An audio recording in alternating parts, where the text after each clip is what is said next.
Hello everyone, I'm Joanna and welcome to my craft room. Today we are going to enjoy creating with the Essential Hexi-Gem dies. These are the cutting dies that went with the hot foil plate that I received from Spellbinders. Now I did purchase these. I am an affiliate for Spellbinders, scrapbook.com, GINA K Designs, and Amazon.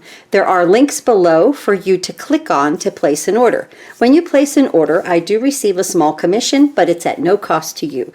So I thank you so much for shopping through my links. Okay, so I fell in love with this Glimmer Hex.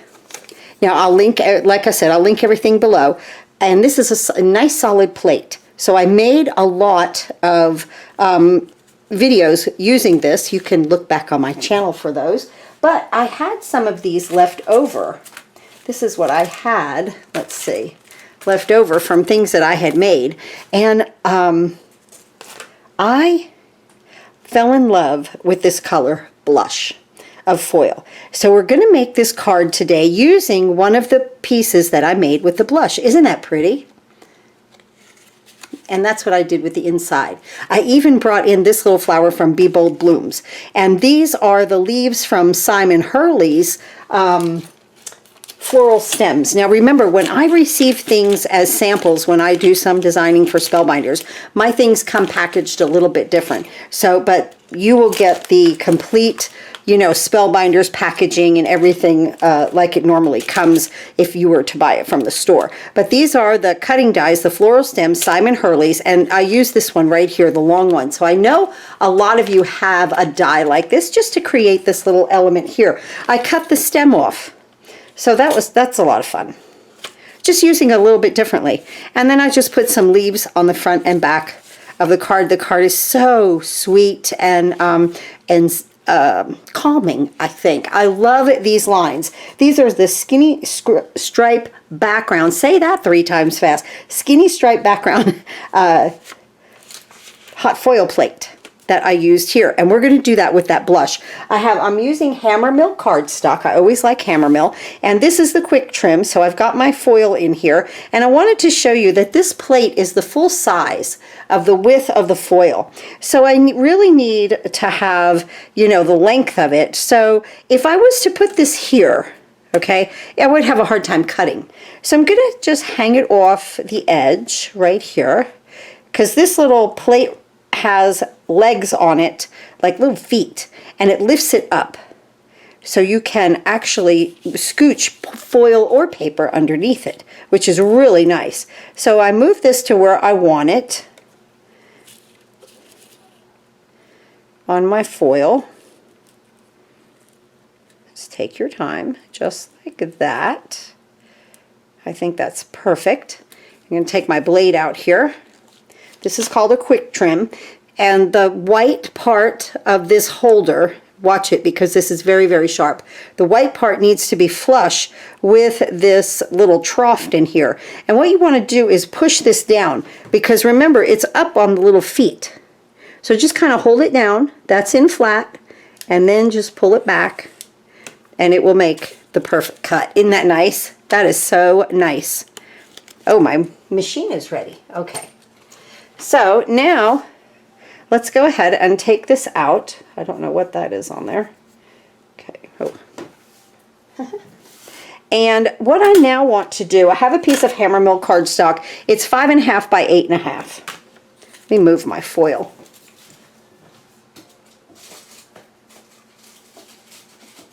Okay.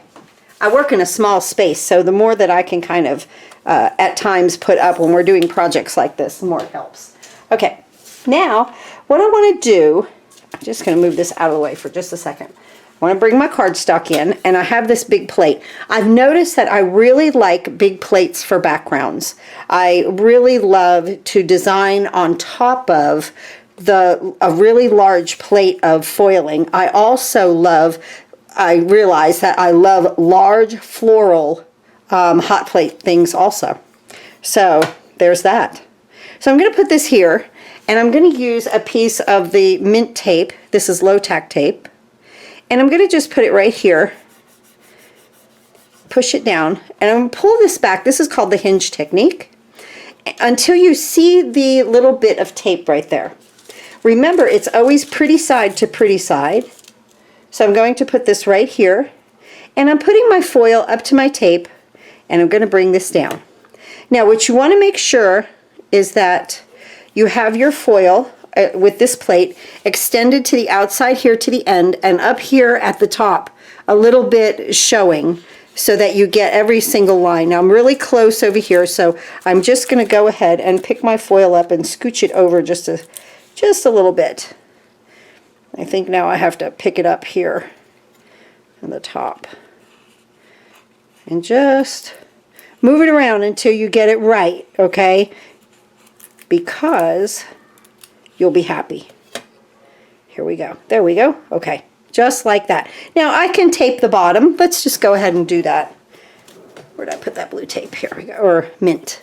It's mint. And I'm going to tape the bottom. There we go.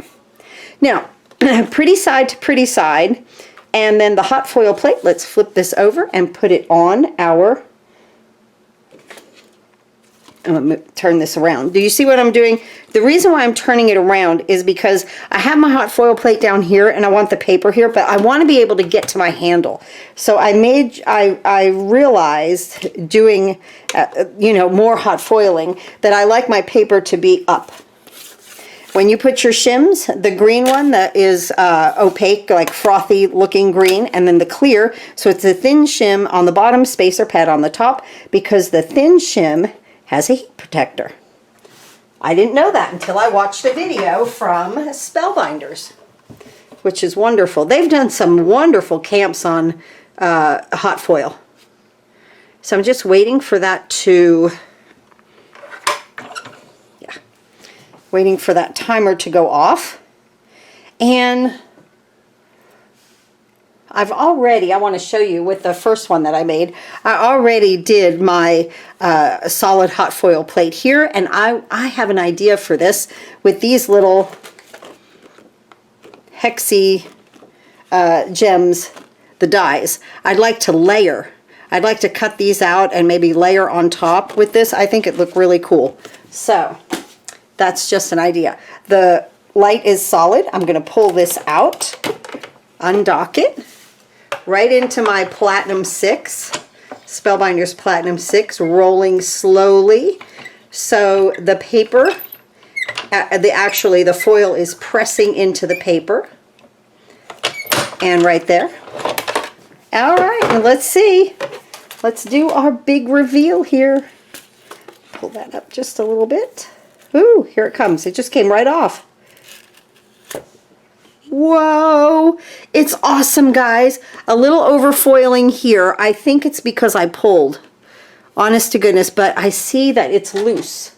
So let me find my brush. I can see that it's loose. So I'm just, yeah, and it just brushed right off. It was just lifted up just a little bit, but look at that, is perfect. My lines are perfect. Now, I want to make this 5 1/4 by 4.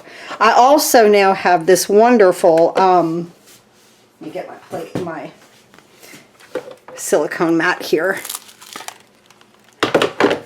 This is hot, but I also have a piece right under here, okay? That I also took a die cut from Be Bold Blooms, this little flower, and then I added hot foil to the die cut.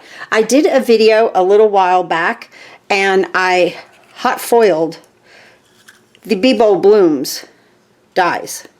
Look at how fantastic. I cut this out of white, and then I did hot foiling on the dies. I learned this from Spellbinders. Look at how fantastic that these look to make just a nice bouquet of anything. Isn't that cool? I think that's my fave. But look at how wonderful all of that looks. And this is hot foiling on die cuts. So all of this was just white cardstock. So that really came out pretty cool. So I did that with these right here. And then we will add that to our flower. Let me move my machine out of the way. And I think we're good here. I always like to use things that I've already created, and that blush is just gorgeous, isn't it?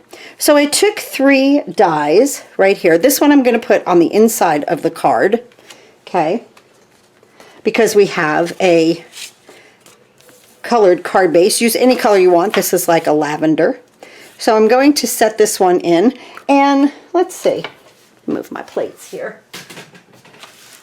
Look at how nice these come. I love that Spellbinders puts these, like when you purchase them, puts these on something like this, so that, and it has tape across it, so that then you can keep them so nicely together. So I really, really like that. Now, and then picking them out was easy. That one's too small. I guess I did this one here, about like that. So I just had fun using just different ones, and then I'm going to put this on the inside. Someone can put their sentiment on here. Just a little different shape, right? And it's nice that I'm using GINA Connect glue, which I've had open all morning.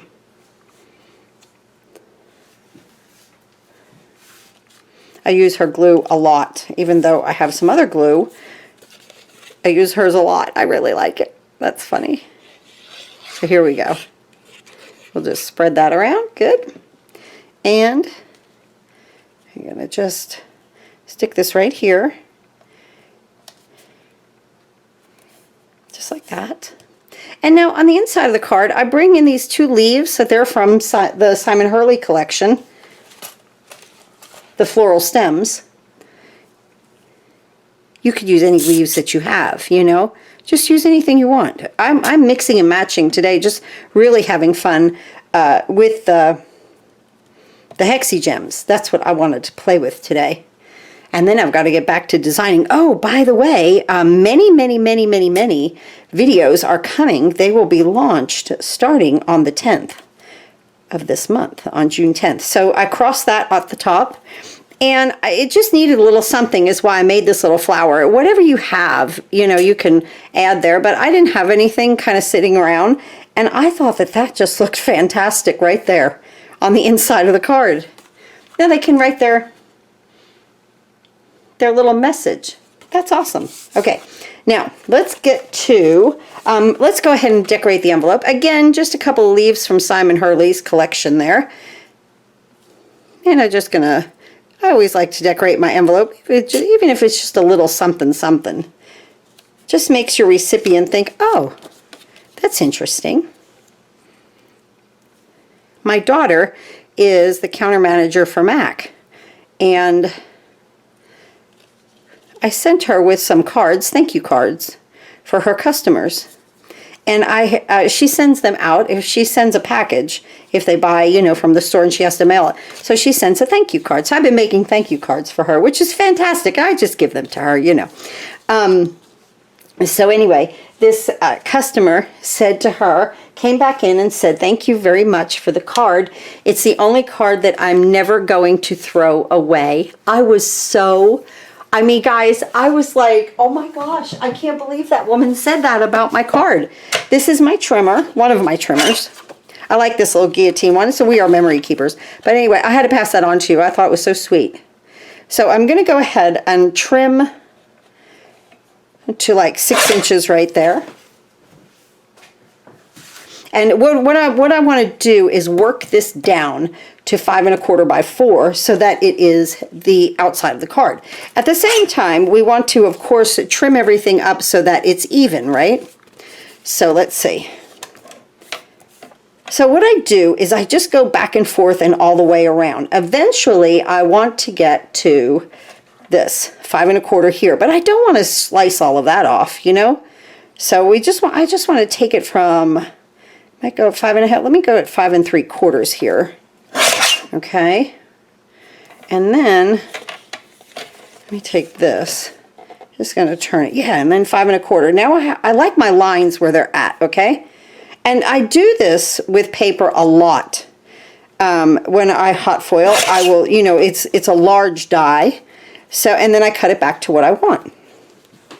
Okay, now I want to go to 4 inches this way. So first what I'm going to do here is just cut up to Whoop. I'm going to get it straight. I wiggled it a little bit. I want to get it cut right up to the edges of the hot foil. And I'm not even really looking at measurement.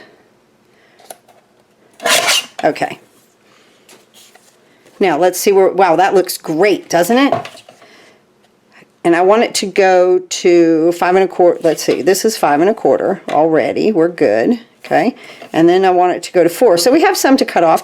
So I'm going to go out here to 4 1/4. Right here. Take that off. And now I'm going to turn it and come to 4 right here. And we have a perfect piece. We have a perfect piece of 5 1/4 by 4. Our lines are straight. Even if you get a little cockeyed with it, you can straighten it up by trimming it down. Very easy, right? Okay, let's go ahead and attach this to the front of the card. So elegant just to use the lines, right? I've also taken that plate and I've turned it and I've got some diagonals out of it also. Really like this plate. I do want to get more background plates. They have a lot of them. But I have to admit, this is one of my faves. It's very, it's just really perfect for everything. Okay, now what we're going to do is bring these Hexi-Gem die cuts out. And I've just got the lavender here. And like I said, I had this from a previous video. I'm going to layer this right here. Look at that. Oh, I love it. I was so happy that I bought those, the sentiments, and I purchased the sentiments and the die cuts because I knew I was going to get, you know how when you look at something and go, that's for me. That is definitely right up my alley. I'm going to get some foam here. I believe that I can create a lot around the background like this because it's subtle. You know, it doesn't have a whole lot going on, but it does allow you then to build on top of it. And I think that's a lot of fun. And I think you can also, if you were to keep the Hexi-Gems flat, you know, you could put something, you know, flowers with dimension in the center of it, or, you know, just, I felt like there was just a lot to do with these because they look like a puzzle to me. I love puzzles. So I want to work with them die cutting and like putting them up against each other like a puzzle. All right, so here we've got some foam. This will never go anywhere with all the foam I just put on there, right? Now, I have a choice. I can put it this way or this way. Let's do it this way. Let's do it different from the one that I did, okay? Just so that it's different. Now I'm just using my grid on my glass mat just to help me there. Nice, okay? Now, I stuck some glue dots on the back of these little guys right here. And let's just see how they might go. Just right there. And put that right there. I think I could use another dot back there. Let's see. I found these glue dots I had left over, which I really love using these. Because see, you could put it behind your project, push it down, but it doesn't stick. And then remove the back. These were free with Paper Pumpkin when I was subscribing to Paper Pumpkin when I was a demonstrator. Okay, so see, I want it kind of leafy and I want it up a little bit. I don't want them all stuck down. Cute. So I found a lot of these the other day and I put them in my little stash over here to use. And now here I want to put sending a note. Just like that. Oh my goodness. That's it. Let me drop that down because I have a bow right here. I want to put this bow here. Yes. Oop. I forgot to take the back of it off. Here we go. Let's put that bow right there. Oh, that's so cute. Now, let's see. Sending a note should go right there. Oh, I love it. So I'm going to place a dimension, some foam over here. Let's put a foam right there. And then I'll go back to these little dots. I'll put a couple of these on to attach it. And I'm using this because, and not liquid glue. I guess I could use some inline glue. But I'm using these dots because I am gluing onto foil. And liquid glue is, honest to goodness guys, is not good for that. So let's go ahead and put this right here. Let's not glue that bow down. Oh my goodness, that's adorable. There. And did you see I put a dimensional over here to pick it up off of here, okay, to have that dimension, but then I put the dots here because I needed that to be flat. And there is our beautiful card for today using the Hexi-Gem. I just love these. I absolutely. If you're looking for something new to give your cards a little bit of pizzazz on the front, as you can see, and this is just the first one that I've done. Essential Hexi-Gems, I highly recommend them. It will be a good purchase for your stash. Look at that. Oh, I'm so happy. Ooh, and we did some foiling. I've been foiling all day. So I turned that machine on and you guys have no idea. By the time I get to this point with the card, there's 5 or 6 different things behind me that I've already foiled because I just love foiling. I really do. Thanks again for watching. I hope you enjoyed this. And if you have these elements, I hope that you will go ahead and create this card on your own. If not, all the links are below for you to place the little order and have fun in your craft room. I appreciate everyone. Have a great day, and I'll see you next time.